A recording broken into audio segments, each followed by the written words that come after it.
lena yeshamthetho sakwazulu Natal ngo-2009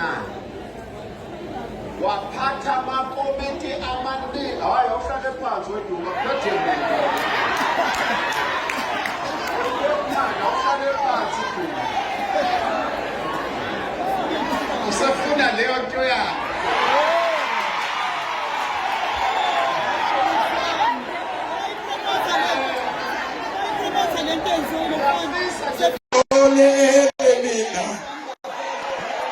Isisuke awukwazi ukunikeza emcimbini awinubeni unikeza abantu ikipa